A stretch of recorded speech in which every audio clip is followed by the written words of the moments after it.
Catatan Presiden RI. Presiden Jokowi menganugerahkan gelar pahlawan nasional kepada 6 tokoh dari berbagai daerah dalam rangkaian peringatan Hari Pahlawan tahun 2023. Menganugerahkan gelar pahlawan nasional kepada mereka yang namanya tersebut dalam lampiran keputusan ini sebagai penghargaan dan penghormatan yang tinggi atas jasa-jasanya yang luar biasa, yang semasa hidupnya pernah memimpin dan melakukan perjuangan bersenjata atau perjuangan politik atau perjuangan dalam bidang lain untuk mencapai, merebut, mempertahankan, dan mengisi kemerdekaan serta mewujudkan persatuan dan kesatuan bangsa.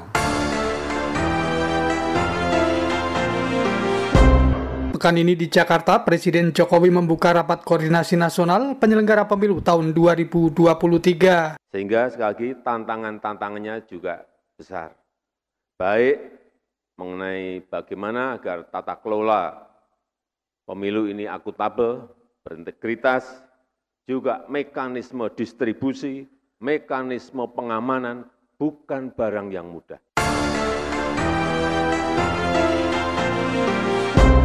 Inilah catatan Presiden RI, catatan tentang kegiatan Presiden Jokowi dalam menjalankan roda pemerintahan dan kenegaraan pada pekan ini. Bersama saya Muslih, inilah catatan Presiden RI selengkapnya. Catatan Presiden RI.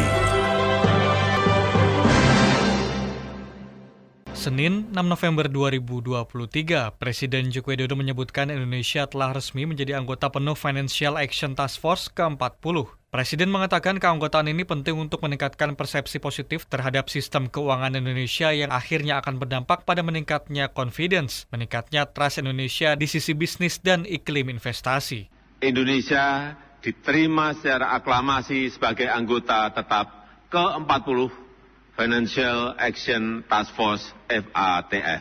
Keanggotaan ini penting untuk meningkatkan persepsi positif terhadap sistem keuangan Indonesia yang akhirnya akan berdampak pada meningkatnya confidence, meningkatnya trust Indonesia di sisi bisnis dan iklim investasi. Saya juga menyampaikan terima kasih kepada Komite Koordinasi Nasional Pencegahan dan Pemberantasan Tindak Pidana Pencucian Uang, serta pemangku kepentingan kunci lainnya, atas kerja keras dan komitmennya sehingga hal ini bisa terwujud. Presiden juga menyampaikan apresiasi kepada Komite Koordinasi Nasional Pencegahan dan Pemberantasan Tindak Pidana Pencucian Uang, serta pemangku kepentingan kunci lainnya, atas kerja keras dan komitmennya sehingga hal ini bisa terwujud. Seperti diketahui, Financial Action Task Force adalah organisasi internasional yang berfokus pada upaya global dalam pemberantasan pencucian uang, pendanaan terorisme, dan pendanaan proliferasi senjata pemusnah massal. Presiden menekankan keanggotaan ini penting untuk meningkatkan persepsi positif terhadap sistem keuangan sekaligus keyakinan dan kepercayaan terhadap iklim investasi di tanah air. Senin 6 November 2023, Presiden Joko Widodo menegaskan pemerintah memutuskan melanjutkan kebijakan bantuan pangan hingga Juni 2024. Hal tersebut diputuskan dalam rapat terbatas ratas di Istana Merdeka, Jakarta. Menko Perekonomian Airlangga Hartarto mengatakan bantuan pangan berupa beras tersebut diberikan kepada sekitar 22 juta keluarga penerima manfaat yang masing-masing menerima sebanyak 10 kg setiap bulannya. Selain bantuan beras, pemerintah juga menyalurkan bantuan stunting untuk 1,45 juta keluarga rawan stunting KRS. Data KRS ini berasal dari Badan Kependudukan dan Keluarga Berencana Nasional BKKBN. Tadi rapat internal mengenai penyaluran bantuan pangan. Tadi disampaikan bahwa saat sekarang kondisi Bulog per 2 November stoknya 1.442.945 ton dan penyaluran bantuan pangan di bulan September itu 94,95% dan di bulan Oktober 94,89%.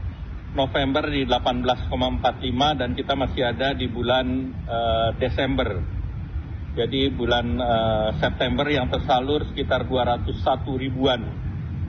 Demikian pula di bulan Oktober. Kemudian dari Bulog ada kebutuhan tambahan anggaran, yaitu untuk tahap pertama itu butuhnya biaya sekitar 7,9 triliun. Sementara itu, terkait dengan ketersediaan stok beras nasional, Erlangga mengatakan, hingga tanggal 2 November 2023, stok beras di Bulog mencapai 1,44 juta ton. Erlangga juga mengatakan bahwa Bulog membutuhkan tambahan anggaran sekitar 19,1 triliun rupiah. Tambahan anggaran tersebut terdiri dari penyaluran tahap pertama sebesar 7,9 triliun rupiah, tahap kedua 8,4 triliun rupiah, serta anggaran untuk distribusi dan lain-lain sebesar 2,8 triliun rupiah.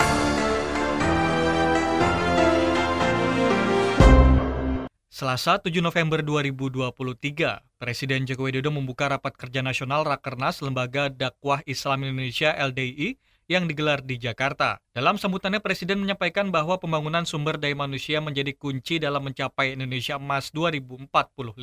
Presiden mengakui saat ini Indonesia dihadapkan pada tantangan global seperti ketidakpastian ekonomi global, perubahan iklim, dan perang yang terjadi di beberapa negara. 2024, 2029, 2034 ini adalah momentum yang sangat menentukan Indonesia bisa melompat maju atau tidak. Sehingga dibutuhkan kepemimpinan nasional yang kuat, persatuan yang kuat, kekompakan yang kuat. Tanpa itu, sekali lagi, tantangan yang kita hadapi tidak mudah. Tantangan global, ini justru yang banyak memang dari tantangan globalnya. Satu, ketidakpastian ekonomi global. Nggak jelas sekarang ini ekonomi global arahnya mau kemana. Baru bisa menyelesaikan satu saja muncul persoalan ekonomi yang lainnya. Sehingga sekali lagi dibutuhkan kepemimpinan yang kuat. Presiden menegaskan dibutuhkan kepemimpinan nasional yang kuat, yang mempersatukan, yang mau merangkul semuanya untuk kekompakan, kesolidan untuk persatuan negara ini dalam mencapai sebuah cita-cita besar Indonesia Emas 2045.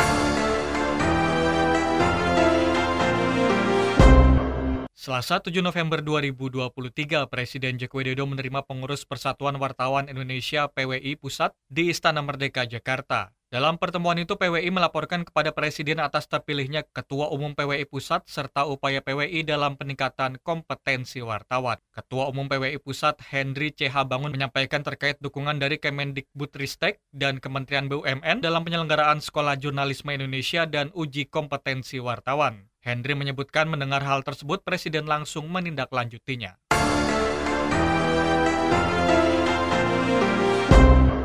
Selasa 7 November 2023, masih di Istana Merdeka, Presiden Joko Widodo menerima sejumlah pengurus Forum Rektor Indonesia FRI. Dalam pertemuan itu, Presiden dan pengurus FRI membahas mengenai tantangan yang dihadapi untuk menuju Indonesia Emas 2045, salah satunya adalah menyiapkan sumber daya manusia.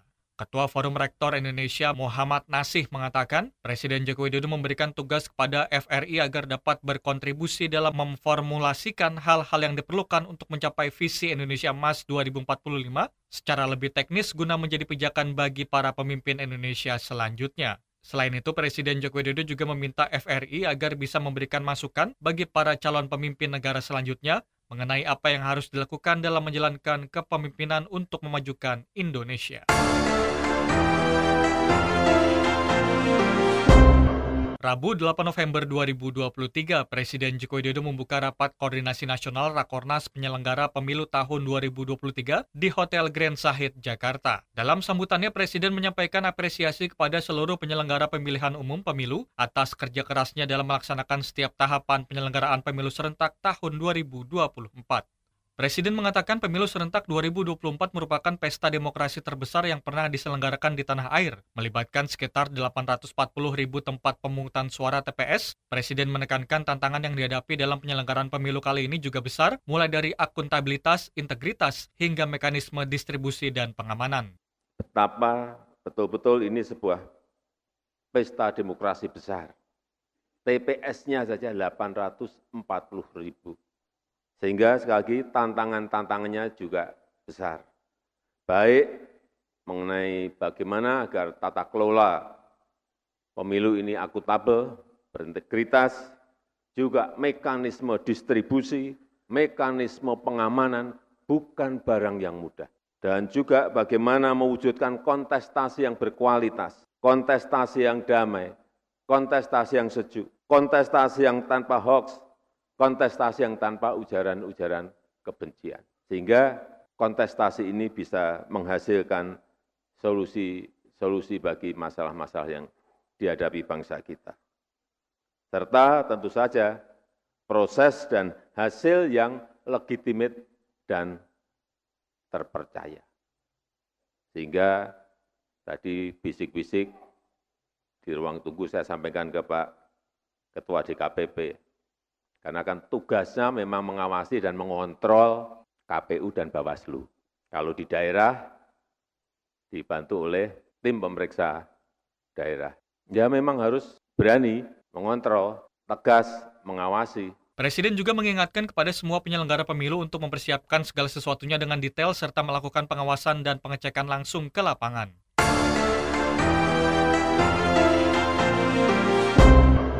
Rabu 8 November 2023, Presiden Joko Widodo menerima kunjungan pengurus besar Himpunan Mahasiswa Islam (PBHMI) di Istana Merdeka, Jakarta. Dalam pertemuan itu, Presiden Joko Widodo dan PBHMI berdiskusi terkait pemilihan umum yang akan berlangsung di Indonesia. PBHMI berharap agar pemilu 2024 berjalan lancar dan sukses serta damai. Presiden Joko Widodo dan PBHMI juga berdiskusi terkait isu Palestina. PBHMI menyampaikan keprihatinannya terhadap kondisi dan kejahatan kemanusiaan yang sedang terjadi di Palestina. PBHMI meminta agar Presiden Joko Widodo terus mengawal situasi tersebut dan mendukung kemerdekaan Palestina.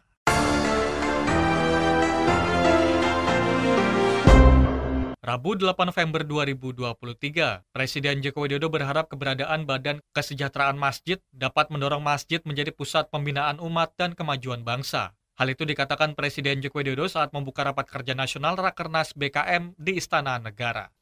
Dengan jumlah anggota yang sangat besar, lebih dari 17.600 masjid di catatan saya, yang tersebar di seluruh pelosok tanah air.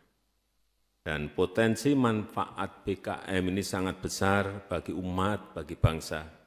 Dan kita harapkan melalui peran BKM, kita harapkan rumah-rumah ibadah ini dapat dikelola secara profesional, moderat, dan berdaya maslahat bagi umat. Sehingga masjid dapat menjadi pusat pembinaan umat. Presiden meyakini dengan anggota yang mencapai lebih dari 17.600 masjid dan tersebar di seluruh pelosok tanah air, potensi manfaat BKM sangat besar bagi umat Islam dan bangsa Indonesia. Presiden juga berharap agar rumah-rumah ibadah dapat menjadi tempat yang hikmat untuk beribadah, mempersatukan keberagaman, sekaligus tempat edukatif untuk pembelajaran karakter. Kamis 9 November, Presiden Jokowi melakukan kunjungan kerja di Provinsi Jawa Barat. Dalam kunjungan itu, Presiden Jokowi meresmikan pembangkit listrik tenaga surya terapung di Cirata, Kabupaten Purwakarta. Presiden mengatakan PLTS Cirata termasuk salah satu PLTS terbesar di kawasan Asia Tenggara. Hari ini merupakan hari yang bersejarah karena mimpi besar kita untuk membangun pembangkit energi baru terbarukan dalam skala besar akhirnya bisa terlaksana. Dan kita berhasil membangun salah satu pembangkit listrik tenaga surya terapung yang terbesar di Asia Tenggara dan nomor 3 di dunia. Di Cirata ini sudah ada PLTA dengan kapasitas 1000 MW dan sekarang ditambah dengan PLTS terapung sebesar 192 MW peak. Ke depan kalau dimaksimalkan bisa menambah kurang lebih 1000 MW peak.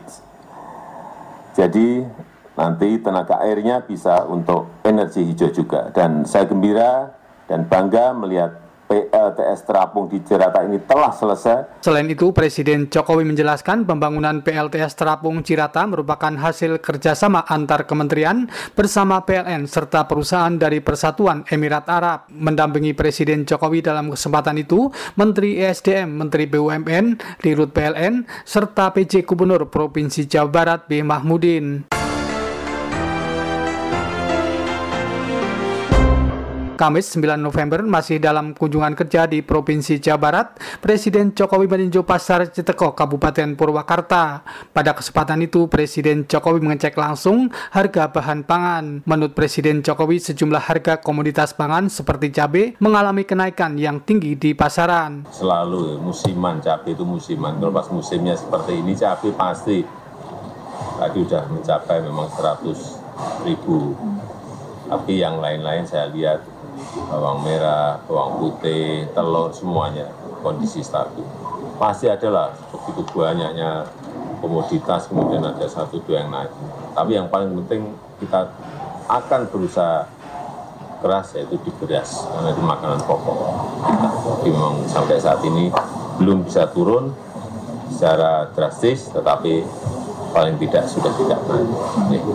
Pada kunjungan itu, Presiden Jokowi juga mengunjungi SMKN 1 Purwakarta. Setelah meninjau sekolah tersebut, Presiden menilai secara keseluruhan fasilitas yang dimiliki SMK itu sudah sangat bagus. Mendampingi Presiden Jokowi dalam kunjungan itu, PJ Gubernur Provinsi Jawa Barat B. Mahmudin. Jumat 10 November, Presiden Jokowi di Taman Makam Pahlawan Nasional Kalibata, Jakarta menjadi inspektur upacara dalam upacara ziarah nasional. Upacara itu dalam rangkaian peringatan Hari Pahlawan tahun 2023. Penghormatan kepada arwah pahlawan dipimpin oleh Komandan Upacara. Kepada arwah pahlawan, hormat sanjana!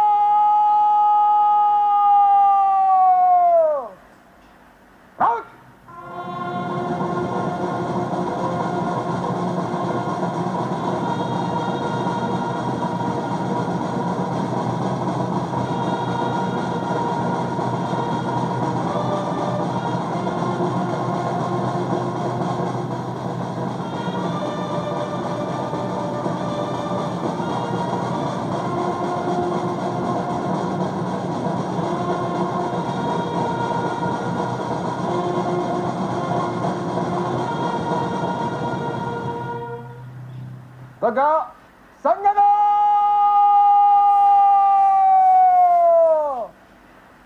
Setelah pelaksanaan upacara tersebut, Presiden Jokowi dan Wakil Presiden Kiai Haji Ma'ruf Amin melakukan tabur bunga di busara sejumlah pahlawan. Selain Wakil Presiden, hadir dalam upacara itu sejumlah menteri anggota Kabinet Indonesia Maju, Kapolri, Panglima TNI, serta 3 Kepala Staf TNI.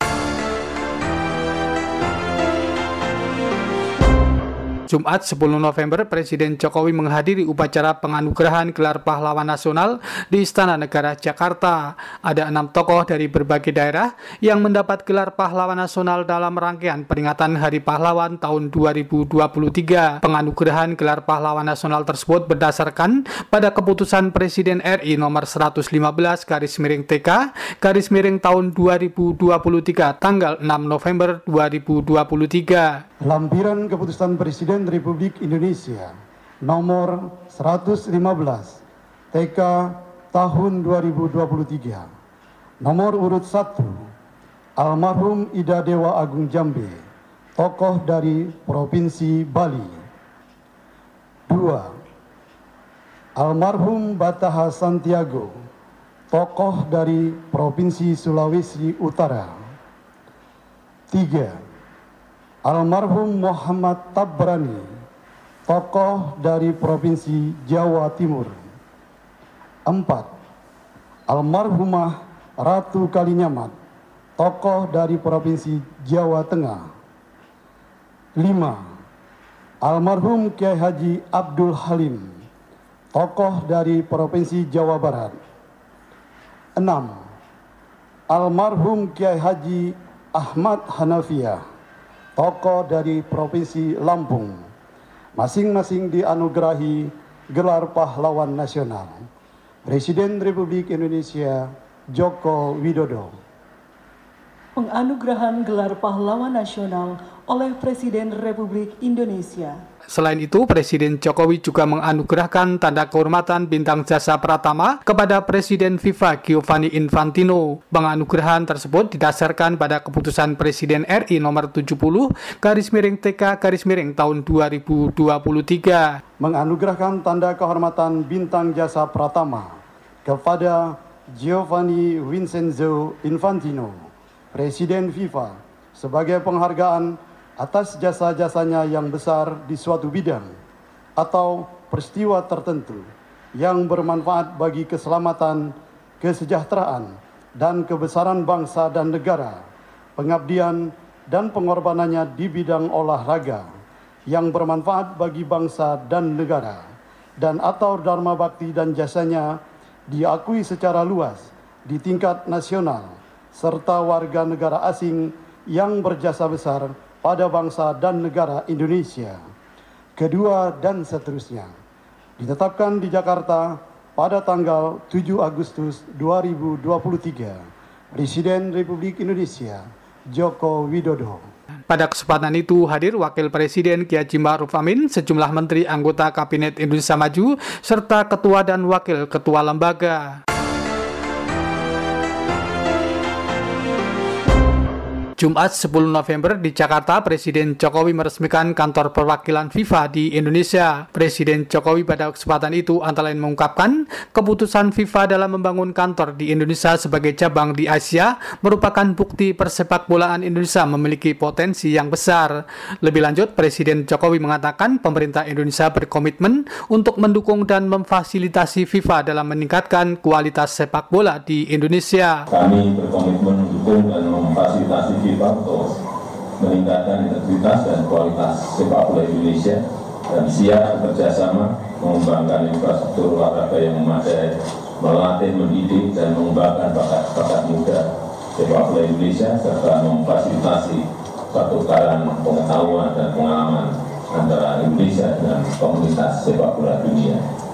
Saya berharap kehadiran FIFA di Jakarta menjadi langkah awal untuk mencetak prestasi yang gemilang bagi persepak bolaan Indonesia, meningkatkan kualitas kompetisi di seluruh Indonesia, dan menginspirasi anak-anak muda untuk meraih impian, memperkuat sportivitas dan menyatukan dunia.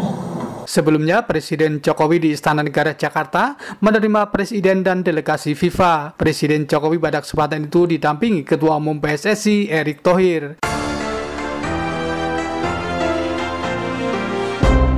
Jumat malam 10 November, Presiden Jokowi menghadiri pembukaan Piala Dunia U17 di Stadion Gelora Bung Tomo, Surabaya, Jawa Timur. Presiden Jokowi yang didampingi Presiden FIFA dan Ketua Umum PSSI Erick Thohir juga menyaksikan laga antara Timnas Indonesia melawan Ekuador. Laga pembuka Timnas Indonesia melawan Timnas Ekuador U17 tersebut berakhir imbang dengan skor 1-1. Ya, senang. Karena 1-1 yang pertama berarti kita dapat 1 poin meskipun mati-matian menjaga agar gawang kita nggak bobol lagi pertama. Yang kedua memang rankingnya ini beda. Ekuador itu ranking ke-38 dan kita 145.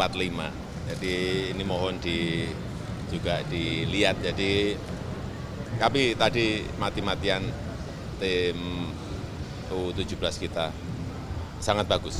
Untuk tampilan yang pertama saya kira sangat bagus.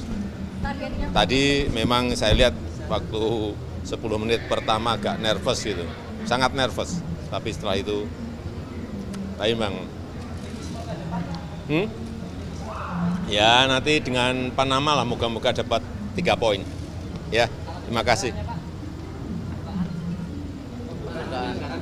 Ya bagus, ramai bagus, saya kira beda lah dengan World Cup yang lainnya, saya kira bagus. Setelah menyaksikan laga perdana Indonesia melawan Ekuador, Presiden Jokowi bersama delegasi terbatas bertolak untuk melakukan kunjungan ke luar negeri. Presiden Jokowi akan mengikuti KTT luar biasa negara-negara OKI untuk membahas Gaza di Riyadh, Arab Saudi. Kemudian menuju Washington DC untuk bertemu dengan Presiden Amerika Serikat Joe Biden dan menghadiri KTT APEC di San Francisco.